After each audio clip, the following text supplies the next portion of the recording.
In preparation for a successful middle-of-the-year conversation with your evaluator, which takes place in January or February, an educator should compile all data on his or her progress toward meeting each student learning target that was previously agreed upon.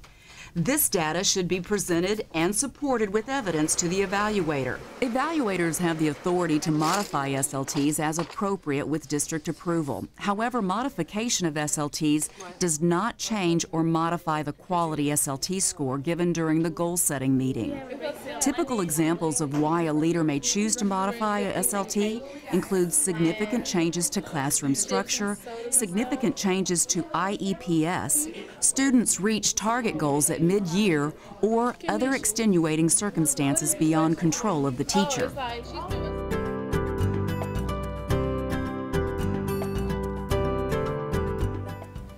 Good morning, Ms. Washington. Good morning. The purpose of our meeting this morning is to look at the progress your students are making towards your SLT goals that we set at the beginning of the school year.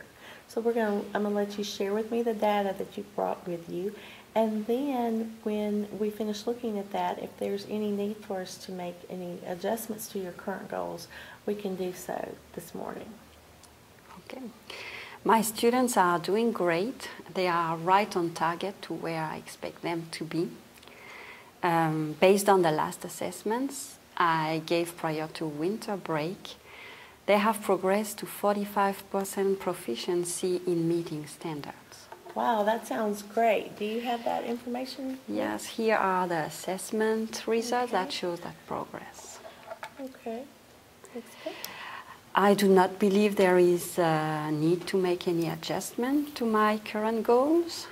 I have seen no significant changes in the population of my class since the beginning of the school year. However, I have a few students that are a little behind. Why do you think that is? They've been out a lot. Oh, excessive absences. Do you feel like you're going to be able to work with them and get them caught up to where they need to be? Yes, I feel that there is enough time left in the school year to work with them and catch them up. Okay, well, I'm glad you think you're going to be able to make that work. Just remember that if their absences continue to be a problem, then we might need to do a revision to your original SLT and put in a requirement for attendance. Okay? All right. Thank you, and I appreciate your support. Well, keep up the good work.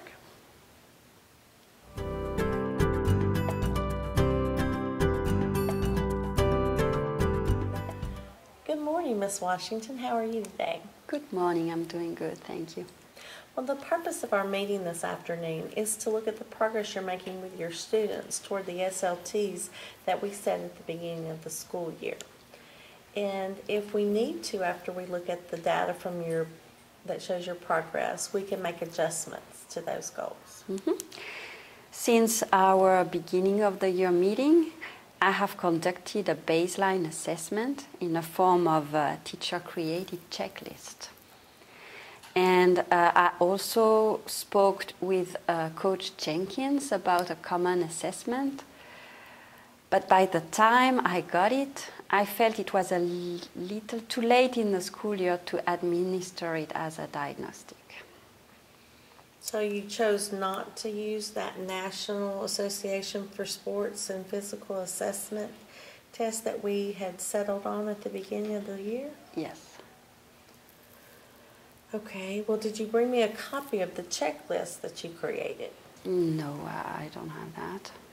Okay, well, what was the results of that assessment? Yeah, I determined that only 40% of the students were meeting the 5 movement standard. Okay, so you've got a 40% baseline. Let's look at your indicators of success. What assessments have you administered to track the progress of your students since then?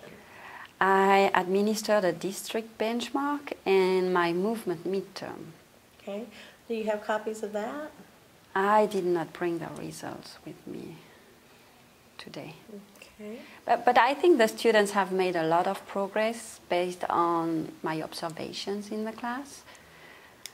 Do you keep documentation of your observations? No, you don't have it, or no, you didn't bring it? I don't have that.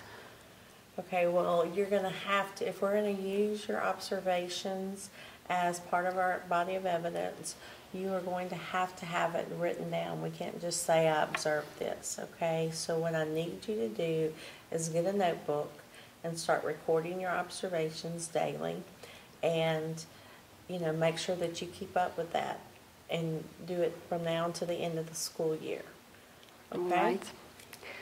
I have set the goal for students' growth at 60% proficiency. Well, only 60%. I thought at the beginning of the year we decided on 70%. Yes, but I'm not sure I can get 70% of my second graders there. Well, since 40% of the students were already at the goal, 60% is just not acceptable. We have to show that you made more of an impact on your students than that. I understand. Then I'll set the goal at 70%. What we need to do is go with 70% and then look at your students who aren't at the goal yet and decide what you can do to bring them up to that goal. And that's how you'll get to 70%. Okay, then I'll go back and put those assessment results and see what I need to do to get 70% of my students there. Okay, and what I think we need to do to make sure that you move toward that goal is, in addition to the notebook and keeping, you know, track of those observations, I think we're going to need to meet every other week and check your observations notebook, look at the progress that your students are making with formative assessments and things like that, and even lesson plans and stuff to make sure that what we're doing in class is pushing the students to meet those goals. All right. Thank you. Okay, I'll see you in 2 weeks. Sure. The principal is responsible for submitting revisions to the student learning target in the online system. Quality SLT scores do not change for teachers during the mid-year review. However, new goals or revised goals are used to determine the final goal attainment score, which is given during the final evaluation.